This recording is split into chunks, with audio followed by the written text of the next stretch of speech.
2024 ఎన్నికల్లో కూటమి ప్రభుత్వం ఏ విధంగా దొంగదారిన దొంగ దెబ్బ తీసిందో మనం చూసాం.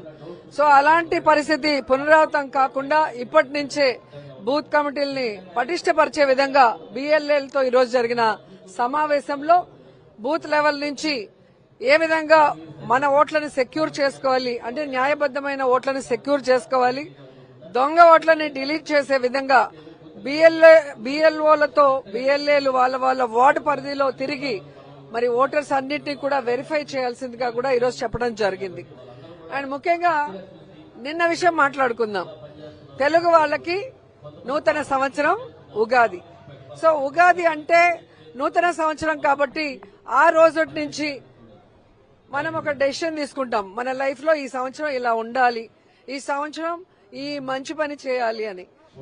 మరి మీరు చూశారు చంద్రబాబు నాయుడు ఉగాది రోజు కూడా కళ్ళార్పకుండా ఏ విధంగా అబద్దాలు చెప్తున్నాడు. ఆయన ముఖ్యమంత్రి అయ్యే వరకు 5 సంవత్సరాలు రాష్ట్రంలో ప్రజలెవ్వరూ సంతోషంగా లేరంట, ఎవరు నవ్వను కూడా నవ్వలేదంట. ఆయన ముఖ్యమంత్రి అయిన తర్వాతే అందరూ సంతోషంగా ఉన్నారు, నవ్వుతున్నారు అని చెప్పి సిగ్గు లేకుండా ఒక ఆంధ్రప్రదేశ్ సీఎం చంద్రబాబు నాయుడు గారు ఎలా అబద్దాలు చెప్పారో ఈ రాష్ట్ర ప్రజలు చూసి ఆశ్చర్యపోయారు.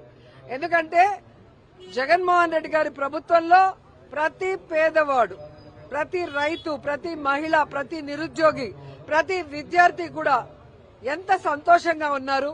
వారి సమస్యలన్నీ కూడా ప్రభుత్వమే తీర్చేస్తుంటే ఎటువంటి అప్పుల పాలు కాకుండా రిలాక్స్ గా మా ఇంట్లో మా పెద్ద కొడుకు చూసుకుంటాడు, మాకేముంది అన్న ధీమాతో ఈ రాష్ట్ర ప్రజలు ఉన్నారు. కానీ చంద్రబాబు నాయుడు ముఖ్యమంత్రి అయిన మొదటి రోజు నుంచి జగన్మోహన్ రెడ్డి గారు ఇచ్చిన వెల్ఫేర్ ని ఇవ్వకుండా ఆప్ చేయటమే కాకుండా ఏదైతే సూపర్ 6 అని ఇంకా 145 వీళ్ళు మేనిఫెస్టోలో పెట్టిన ఏది కూడా చేయకుండా ఈ రాష్ట్ర ప్రజల్ని ఎలా మోసం చేశారో మనం అందరం చూసాం. ఈరోజు మహిళలకి ఆడబిడ్డ నిధి, ఇంట్లో ఎంతమంది 18 ఏళ్లు దాటితే అంతమందికి 1500, నీకు 15, నీకు 15, నీకు 15 అని ఎవ్వరికి ఇవ్వకుండా పంగనామాలు పెట్టారు. ఏ విధంగా సంతోషంగా ఉంటారు, ఏ విధంగా నవ్వుతారు? రైతులకి, రైతు కూలీలకి రైతు భరోసా ఇవ్వాలి, ఇన్పుట్ సబ్సిడీ ఇవ్వాలి, ఏదైనా తుఫాన్లు వచ్చో లేదా ఏదైనా ప్రకృతి వైపరీత్యాల్లో వచ్చి నష్టపోతే నష్టపరిహారం ఇవ్వాలి. ఎక్కడైనా ఇచ్చారా? ఇవ్వలేదు. ఏ విధంగా రైతులు సంతోషంగా ఉంటారు, ఏ విధంగా నవ్వుతారు? నిరుద్యోగులకి ఉద్యోగం ఇస్తాం, లేకపోతే నిరుద్యోగ భృతి 3000 ఇస్తామన్నారు. ఉద్యోగాలు లేవు, నిరుద్యోగ భృతి లేదు. మరి ఏ విధంగా వాళ్ళు సంతోషంగా ఉన్నారు, ఏ విధంగా నవ్వుతున్నారు? ఇలా ప్రతి వర్గం వారు కూడా, ఆశా వర్కర్లు గాని, ఈ రోజు మీరు చూస్తే అంగన్వాడీ వాళ్ళు గాని, లేదా డ్వాక్రా గ్రూప్ వాళ్ళు గాని, మహిళలు గాని, రైతులు గాని, నిరుద్యోగులు గాని ఎవరైనా సంతోషంగా ఉన్నారా? ఎవరైనా మీరు న్యాయం చేశారా? ఇంకా ఏంటంటే ఈ కూటమి ప్రభుత్వంలో రైతులు ఆత్మహత్యలు చేసుకుంటున్నారు, అఫీషియల్స్ ఆత్మహత్యలు చేసుకుంటున్నారు, నిరుద్యోగులు ఆత్మహత్యలు చేసుకుంటున్నారు. ఎంత సిగ్గుచేటో ఒకసారి ఆలోచించండి. ఇవన్నీ రాష్ట్రంలో ఉంటే అవి ఏవి ఈయన కళ్లకు కనపడినట్టు ప్రజలంతా సంతోషంగా ఉన్నారు, నవ్వుతున్నారు. నవ్వాడన్న కారణంతో కొమ్మినేని గారి మీద కేసు పెట్టి కోర్టు దగ్గర చివాట్లు తిన్న పెద్ద మనిషి చంద్రబాబు నాయుడు. ఇంకా అబద్దాలు చెప్పుకుంటూ పోతే ఇక ఈయనకి ఎవరూ కూడా గౌరవం ఇచ్చే పరిస్థితి కూడా లేదు. అండ్ రెండోది, ఎప్పుడు చూసినా భారతమ్మ మీద పడి ఏడుస్తారు అందరూ. టీటీడీ చైర్మన్ బిఆర్ నాయుడు నుంచి పవన్ కళ్యాణ్ వరకు, చంద్రబాబు నాయుడుతో సహా. మరి తెలుగు వాళ్ళ నూతన సంవత్సరానికి చంద్రబాబు నాయుడు భార్య ఎక్కడికి వెళ్ళింది? హెరిటేజ్ లో కూర్చొని పాలు వెతుక్కుంటున్నారా? ఎందుకు ఉగాది వేడుకల్లో పాల్గొనలేదు?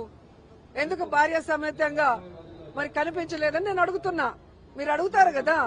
మా జగనన్న, మా వదిన భారతమ్మ ఎంత లక్షణంగా ఉగాది పండుగ జరిపి ఈ రాష్ట్ర ప్రజలందరికీ కూడా విషెస్ చెప్పారు. మరి సనాతన యోధుడు ఏదో హిందూ ధర్మాన్ని, హిందూ కల్చర్ ని కాపాడటానికి పుట్టినట్టు కథలు చెప్తాడు కదా పవన్ కళ్యాణ్. మరి ఆయన భార్య తెలుగు వాళ్ళ నూతన సంవత్సరం ఉగాది టైంలో ఎక్కడికి వెళ్లారు? ఎందుకు రాష్ట్రంలో కనిపించలేదు? ఎందుకు ప్రజలకు విషెస్ చెప్పలేదు భార్య సమేతంగా వచ్చి? ఇక సిగ్గులేని బిఆర్ నాయుడు ఒకడు ఉన్నాడు. అసలు తిరుమల మీద చిన్న పోస్ట్ దొరికినా కూడా అది వాళ్ళ పూర్వజన్మ సుకృతంగా భావిస్తారు. చైర్మన్ పదవి అయినా నాకేం పని లేదా, నాకేం ఇది అన్నం పెడుతుందా, నాకు హైదరాబాద్ లో ఇన్ని బిజినెస్లు ఉన్నాయి, అన్ని ఉన్నాయి. మరి రాజీనామా చెయ్యి, నిన్ను ఎవడు కంటిన్యూ అవ్వమన్నాడు?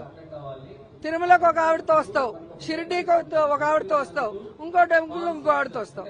మరి ఉగాది రోజు నూతన సంవత్సరం ఒక టీటీడీ చైర్మన్ కొండ మీద నించొని పంచాంగ శ్రవణం ఏర్పాటు చేసి భార్యా సమేతంగా ఈ రాష్ట్ర ప్రజలకి శుభాకాంక్షలు చెప్పాల్సిన అవసరం ఉంది కదా. మరి ఎక్కడ గాడిదలు కాస్తున్నారు, ఎక్కడ తిరుగుతున్నారని నేను అడుగుతున్నాను. వీటి మీద డిస్కషన్ పెట్టరు. ఎంతసేపు జగన్ గారు, భారతమ్మ లేదా వైఎస్ఆర్ కాంగ్రెస్ పార్టీ మీద అబద్దాలు చెప్పడానికి, నిందలు వేయడానికి, దుమ్మెత్తిపోయడానికి వీళ్ళకి టైం ఉంటుంది. కానీ మంచి చేయడానికో, మంచి రోజు భార్యా సమేతంగా ప్రజలకి శుభాకాంక్షలు తప్పడానికో వీళ్ళకి టైం ఉండదు. ఇవన్నీ కూడా ప్రజలు గమనించాలి. అర్హత లేని వాళ్ళకి, పనికి మాలిన వాళ్ళకి, ప్రజల మీద ప్రేమ లేని వాళ్ళకి మనం కనుక గౌరవిస్తే ఈ విధంగానే ఉంటుంది. ఇలాంటి వాళ్ళని తరిమి